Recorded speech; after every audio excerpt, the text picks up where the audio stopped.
অবশেষে আমাদের বাংলাদেশ মার্কেটেও আসতে চলেছে রাইজেনের সদ্য লঞ্চ হওয়া 5000 সিরিজের 2টি প্রসেসর। সদ্য লঞ্চ হওয়া বলতে গেলে ভুল হবে। প্রসেসরগুলা কয়েক মাস আগে লঞ্চ হয়েছে এবং ওয়ার্ল্ড ওয়াইড প্রসেসরগুলো অনেক আগে অ্যাভেলেবেল। আমাদের দেশে একটু দেরিতে আসছে। চলুন জানা যাক আজকের ভিডিওতে প্রসেসরগুলোর প্রাইসিং এবং ওগুলা ভ্যালু ফর মানি কতটুকু প্রোভাইড করতে পারবে তাদের কনজিউমার। চলুন শুরু করা যাক আজকের ভিডিও। তো আমরা প্রথম প্রসেসর নিয়ে কথা বলবো। প্রসেসরটা Ryzen 7 5800X। হ্যাঁ, Ryzen 7 5800X প্রসেসরটাতে আপনারা পেতে চলেছেন 8 কোর 16 থ্রেড, প্রিভিয়াস জেনারেশনের Ryzen 7 এর মতোই। এখানে বুস্ট ক্লকটা একটু ইনক্রিজ পাবেন 4.7 GHz, বেস ক্লকটা থাকবে 3.8 GHz, আর এখানে টিডিপি 105 ওয়াট। তো 8 কোর 16 থ্রেডের প্রসেসর হিসেবে টিডিপি ঠিক আছে এবং total amount of level 3 cash পাবেন 32 মেগাবাইট। তো আমি আমার প্রিভিয়াস একটা রাইজেনের 5000 সিরিজ নিয়ে আলোচনা করেছিলাম একটি ভিডিওতে। তো ওই ভিডিওটি আপনারা দেখলে বিস্তারিত বুঝতে পারবেন যে কী ধরনের চেঞ্জেস এসেছে এই জেনারেশনে আর কী রকমের পারফরমেন্স বুস্ট আপনারা পাবেন। তো মূলত ওই যে বলেছিলাম আর্কিটেকচার ডিফারেন্সটা অনেক বড় রোল প্লে করছে এখানে, আর অলসো আইপিসি ইমপ্রুভমেন্ট। তো আইপিসি ইমপ্রুভমেন্টের কারণে এখন কিন্তু এএমডির প্রসেসর ইন্টেলকে গেমিংয়ে বিট করছে। আর আরও একটি বিষয় মাথায় রাখবেন, এখানে ইনফিনিটি ফ্যাব্রিকের ক্লকও অলসো বেড়েছে। আর আর্কিটেকচার চেঞ্জের কারণে থার্ড জেনারেশন অর্থাৎ 3000 সিরিজের প্রসেসরের থেকে এই জেনারেশনের প্রসেসরগুলোর থার্মাল পারফরমেন্স অনেক ভালো, অর্থাৎ হিটিং ইস্যুটা নেই বললেই চলে। এই 5800X এর ইউএস প্রাইজিং $449। তো $449কে আমরা বাংলা টাকায় কনভার্ট করলে পাবো 38,046 টাকা। তো এখানে বাংলাদেশে যেহেতু আসছে আর নতুন মার্কেটে আসছে, এই অনুযায়ী দেখা যাচ্ছে ভ্যাট অ্যাড করার পরে এবং সর্বশেষ এখানে প্রাইস আপডেট দিয়েছে টেকলাইন, তাদের 42,000 টাকা। যারা প্রি বুকিং করছে তারা এই প্রাইজিংয়ে প্রসেসরগুলো পাবে। তো এই দিক দিয়ে চিন্তা করলে 4,000 টাকা বেড়েছে, সব দিক মিলায় হ্যাঁ মানা যায়। এরকম একটা হাই এন্ড প্রসেসর যারা বাই করবে তাদের কাছে ওই 2-4 হাজার টাকা কোনো ম্যাটার করবে না দিন শেষে। তো এই প্রসেসরটার প্রাইসিং নিয়ে সন্তুষ্ট আমি, কিন্তু কথা চলে আসে Ryzen 5 5600X নিয়ে, যেই প্রসেসরটা বাংলাদেশে ম্যাক্সিমাম মানুষ বাই করবে। অর্থাৎ যারা Ryzen 5000 সিরিজের প্রসেসর নেওয়ার জন্য অধীর আগ্রহে বসে আছে তাদের মধ্যে অনেকেই এই প্রসেসরটার দিকে চোখ রেখেছিল, কিন্তু এই প্রসেসরটার প্রাইসিং একটু উল্টাপাল্টা হয়ে গেছে বলা যায়।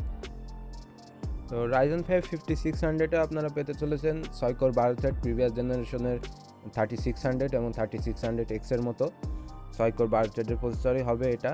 আর এদিকে টিডিপি আছে 65 ওয়াট, বুস্ট ক্লক 4.6 GHz, যেটা Ryzen 7 থেকে 0.1 GHz কম, আর বেস ক্লক 3.7 GHz।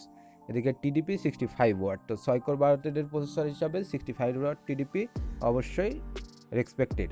আর এইদিকে ওই যে প্রিভিয়াস জেনারেশনের থেকে যে জিনিসগুলো ইমপ্রুভমেন্ট পাবেন সেটা আইপিসি ইমপ্রুভমেন্ট অলসো, অ্যান্ড আপনার ইনফিনিটি ফ্যাব্রিকের ক্লক একটু হাই হবে গত জেনারেশনের থেকে।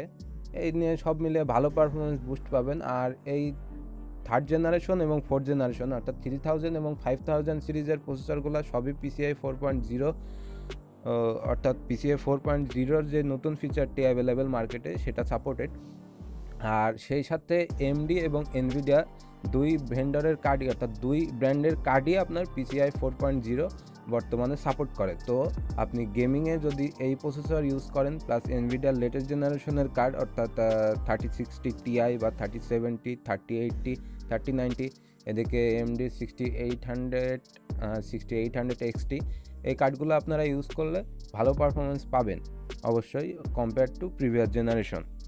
এই প্রসেসরের প্রাইজিং নিয়ে আমি যেটা বলতেছিলাম সেটা এখানে রাখা হয়েছে 31,999, অর্থাৎ 32,000 টাকা, 1 টাকা লেস।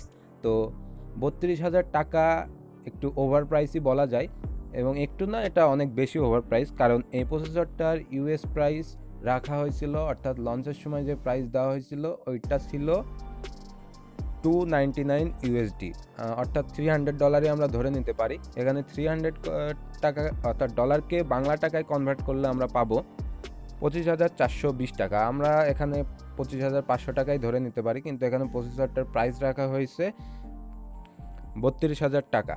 তো এখানে আপনি প্রাইস ডিফারেন্সটা দেখলেই বুঝতে পারবেন রাইজেন 7 এর প্রাইসিংটা কিন্তু অনেক ভালো আছে কম্পেয়ার টু রাইজেন 5 5600X, অর্থাৎ ভ্যালু ফর মানি প্রসেসর বলতে গেলে এই দুইটা প্রসেসরের মধ্যে আমি রাইজেন 7 5800Xকেই রাখবো। কিন্তু বাজেট বিবেচনায় আমাদের দেশের বেশিরভাগ মানুষই তারা রাইজেন 5600X যেই প্রসেসরটা, এই প্রসেসরটা সবাই 30,000-এর নিচে পাবে এরকম আশা করেছিল, কিন্তু আনফর্চুনেটলি 30,000 থেকে বেশি, অর্থাৎ 30,000 থেকেও 2,000 টাকা বেশি, এখানে 32,000 টাকা পে করা লাগছে।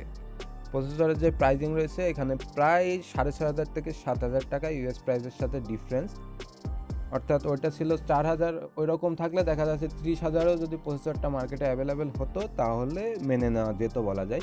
তবে যেহেতু এটা আর্লি বার্ড প্রাইস, আস্তে আস্তে প্রাইসটা কমবে আশা করা যায়, যেহেতু নতুন মার্কেটে আসছে, তো এই সময় এই প্রসেসরটা নিয়ে অনেক হাইপ ক্রিয়েটও হয়ে আছে, সেই সুবিধাটা তার ব্যবসায়ীরা একটু তুলবে। আর অলসো এই প্যান্ডামিকের কারণে স্টকে কিছু ইস্যু আছে, তো এই জিনিসগুলো ফিক্স হওয়ার সাথে সাথে আমরা ইন নিয়ার ফিউচার দেখতে পারবো প্রসেসরের প্রাইসটা 30,000-এর নিচে বা 30,000-এর কাছাকাছি চলে আসবে। তো আপনারা যারা এখনই পিসি বিল্ড করার সিদ্ধান্ত নিয়েছেন তারা নিতে পারেন, কোনো সমস্যা নেই। ভালো প্রসেসর, ভালো পারফরমেন্স পাবে, লং টাইম আপনাকে সার্ভ করতে পারবে। আর যারা ওয়েট করতে চাচ্ছেন তারা ওয়েট করতে পারেন প্রাইস কমার জন্য। তবে কবে প্রাইস কমবে এটা আমিও আপনাকে শিওর বলতে পারবো না, কারণ এ ধরনের কোনো ইনফরমেশন আমার কাছে নেই। তো এই ছিল আজকের মতো ভিডিওটি, ভালো লাগলে লাইক করুন। আশা করব আপনাদের সাথে দেখা হবে নতুন কোনো ভিডিওতে।